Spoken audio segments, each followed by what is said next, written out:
State health officials are warning all travelers about the risk of mosquito-transmitted Zika virus. But what we found out when it comes to tracking the bugs here, our state isn't exactly putting its money where its mouth is. CBS North Carolina Investigates Jonathan Rodriguez joins us in the studio with why. Jonathan? Well, Sean, the good news is there haven't been any cases of Zika that have originated here. But the mosquitoes that can carry Zika and other diseases are all over North Carolina. And on the state level, no one is tracking them. Zika is spread directly from human to human. It gives you fever, muscle aches, red eyes, and a rash. We do have the mosquitoes here that can transmit these pathogens. We have it in all 100 counties of North Carolina. Ready or not, they're coming.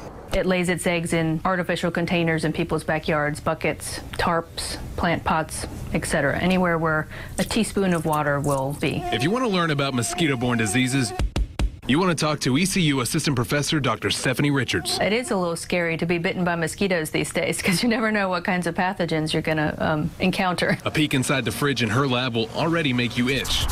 We just got our Zika virus in this week. Right now, she's studying the Aedes albopictus, a.k.a. the Asian tiger mosquito. These can carry Zika and other viruses. There hasn't really been a lot of work on that, so that's one of the things we're going to investigate. With that said, you might expect that the state is tracking these bugs, right? Wrong. We asked State Health Director Dr. Randall Williams. Does the state have the resources necessary to actually track mosquitoes? Absolutely, we're putting that into place, Jonathan. Putting that into place because right now, it doesn't exist. For years, the state had its own pest management control program, but with budget cuts, lawmakers disbanded it in 2011. In the past, they were because we did not have that emerging issue to the degree that we see now. The last bit of money left over for mosquito control was finally dissolved in 2014. We have already started the process of hiring and putting into people's place using our own resources. When we have something like this pop up, is it dangerous that the state has cut all its funding at this point? I think so. Right now, they're planning to hire 2 state-level medical entomologists, which is great. But it's going to take some time for those people, to get up to speed on what's going on in North Carolina. So we would lag behind. I was surprised that they would cut that. Eugene McRoy runs the Vector Control Program in Beaufort County. It's one of the few counties and cities that have decided to keep track of mosquitoes on their own. The funds that we were getting from the state, we don't get those anymore, so all our funding for mosquito work is done directly through the county.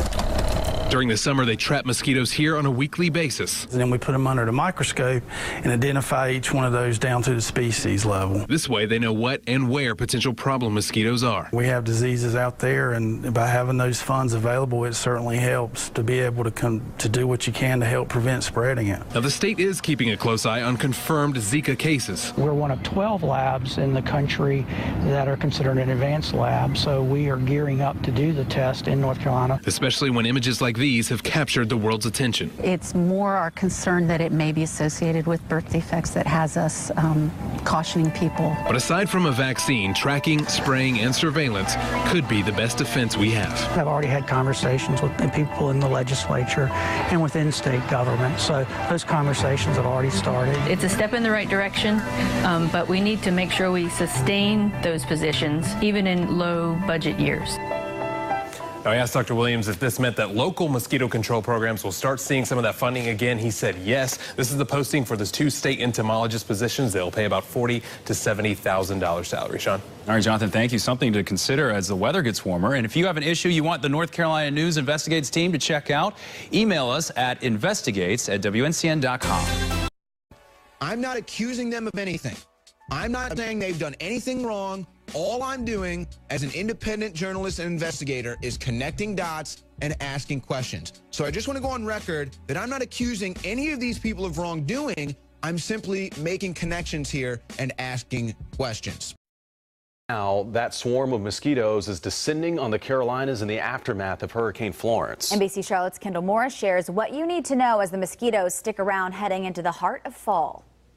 Pest control companies just thought mosquito season was starting to die down in Charlotte, but following Hurricane Florence, experts say the mosquito population is multiplying in the Carolinas, breeding in places like standing water that could be near your home.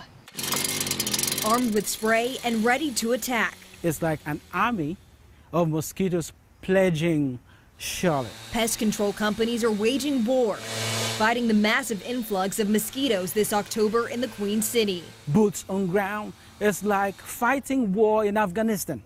That's what we're doing right now. I am telling you, this is a serious matter. Experts say galley-nipper mosquitoes are currently plaguing the Carolinas. The species can be 3 times as large as average mosquitoes and can easily bite through 1 or 2 layers of cotton. A mother near Fayetteville shot this video of the large mosquitoes swarming outside her car. They're not wasps, they're mosquitoes. Mosquito experts say the Florence floodwaters can cause dormant eggs to hatch, sending billions of bugs into the air. Governor Cooper now ordering $4 million for mosquito control efforts in disaster counties. The mosquito fighters are seeing a huge uptick in business since Hurricane Florence. Every night, there is a triple request of mosquito services. Now working long hours to keep up with the number of customers concerned over what the mosquitoes could be carrying. It's very important to be proactive, for the unknown. That's why we are waging war against mosquitoes. Mosquito experts suspect the current plague will die down as the weather gets colder, but until then, they suggest wearing long sleeves, spraying insecticides, and pouring out any standing water. Reporting in West Charlotte, Kendall Morris, NBC Charlotte. Why are you doing that? I'm taking a picture of the wasps. They're not wasps, they're mosquitoes. Oh. This is what we deal with. I just pulled up from picking Ellen up from school. Look at them.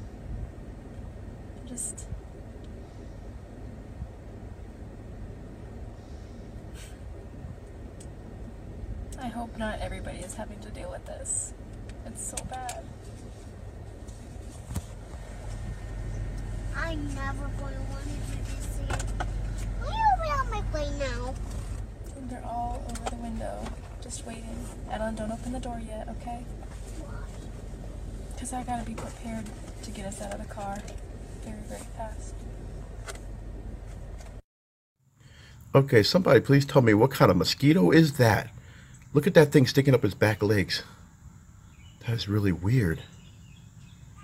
And look at the size of that thing. He's looking to bite something. I wish I could catch this thing. I'm gonna pick up the swarm of these evil mosquitoes, but I just wanted to try to give you a glimpse of what it's like outside right now. It is horrible. Horrible, horrible, horrible. I'm hoping on the white background of my vinyl that you can see it, but they are like a cloud. Oh my gosh. And I tried, they're actually swarming around the poison. Oh! This gentle no gnat stuff that repels mosquitoes with, oh wow, I don't even know I can do this video, with essential oils. And then that didn't work. I came outside and they just completely ignored it. Then I tried this Cutter Natural. Repels mosquitoes for hours, DEET free, and that's a joke. I mean, they were actually swarming around the bottle when I set it down. So I'm giving my cat, I rubbed a little bit of that natural stuff on my cat because they're tormenting him. I don't know if you can tell. Hey buddy, go ahead. But there's a couple actually swarming around his head and body, and I just rubbed him down. Okay, he don't like the camera. With the natural stuff. And they're just, woo. So as soon as he finishes his dinner, I'm fixing to pull out the big guns and I'm gonna fog this area. Oh, okay. Okay, bye guys. He flew into the freezer. Look at the size of that thing. That is a mosquito.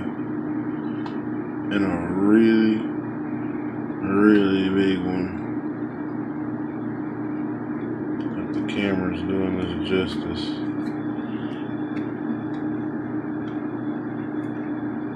Look at that. God, dog scared me to death. Wow. What the world? Hi everyone, I'm Mary with Mary Greeley News. Giant mosquitoes multiply in the Carolinas following Hurricane Florence. I can't help but wonder if they're going to use this as an excuse to release modified mosquitoes as the Carolinas recover from record flooding stemming from Hurricane Florence. A new problem has developed for the region: giant mosquitoes. According to the Fayetteville Observer, the leftover puddles and mud from Hurricane Florence have created the perfect breeding ground for large, aggressive mosquitoes. Some have described the infestation of mosquitoes as a bad science fiction movie. A bad science fiction movie, Fayette, North Carolina resident Robert Phillips told the Observer. They were inundating me, and one landed on me. It was like a small blackbird, I told my wife. Gosh, look at the size of this thing, I told her. I guess I'm going to have to use a shotgun on these things if they get any bigger. The Observer noted that breeds such as the gallon nipper or shaggy-legged gallon nipper have been able to thrive in the muddy environment left behind from Florence. These breeds are considered larger and more aggressive than other breeds of mosquitoes. They also leave more painful bites for humans. In a normal year, in the absence of a hurricane or significant rainfall, most of those eggs would probably die before a chance to hatch. Michael Reiskind, an entomology professor at North Carolina State University, told the Observer. But with all the water that has come up, they have gotten a chance to hatch.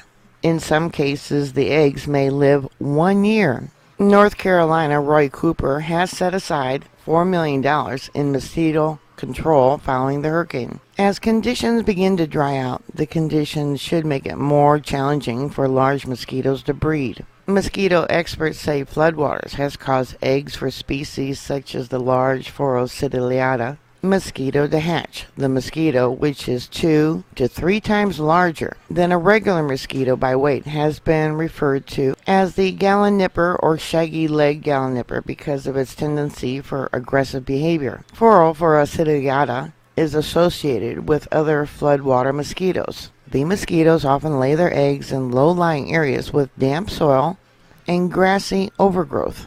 The eggs lie dormant in dry weather and then hatch following heavy rains or flooding, often producing extremely large numbers of adult mosquitoes. Michael Reiskind, an entomology professor at Northern Carolina State University, said the standing water from the hurricane is causing more eggs to hatch for a wide range of mosquito species. There are 61 species in North Carolina that are boom or bust, he said, adding that they're looking for these kinds of storm events to hatch. So what is your favorite mosquito repellent? A disturbing new warning for parents about the dangers of mosquito bites. A North Carolina mother is speaking out after a mosquito bite sent her 6-year-old son to the hospital for nearly a week. This morning, Noah Surratt is recovering, but just a few days ago, he was fighting for his life. NBC Charlotte's Ruby Durham joins us live this morning in Charlotte. And Ruby, we're learning he contracted a virus just after getting bitten by a mosquito.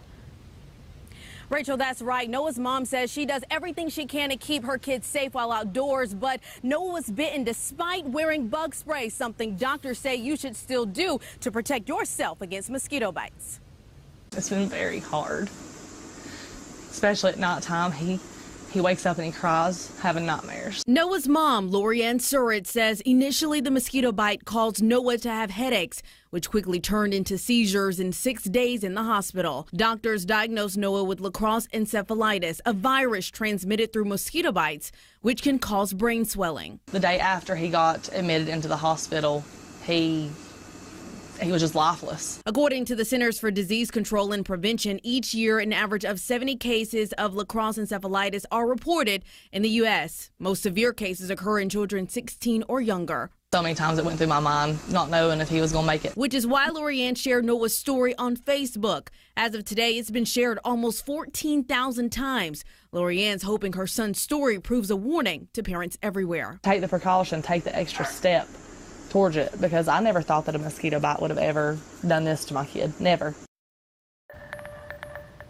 Experts say when you become infected by a mosquito bite, it could take 15 days for symptoms to show. So to protect yourself, wear a long sleeve while you're outdoors, limit your time outdoors, and stay away from standing water. That could be from as simple as a cooler outside of your house. Now, Noah, they need help this morning, so if you would like to get involved, there's a GoFundMe page link on our website at WCNC.com. Just click the story. I'm reporting live for NBC Charlotte. Ruby Durham, back to you in the studio. This is so scary. It really is. Wow. Wow, Ruby, thank you. I'm not accusing them of anything. I'm not saying they've done anything wrong. All I'm doing as an independent journalist and investigator is connecting dots and asking questions. So I just want to go on record that I'm not accusing any of these people of wrongdoing. I'm simply making connections here and asking questions.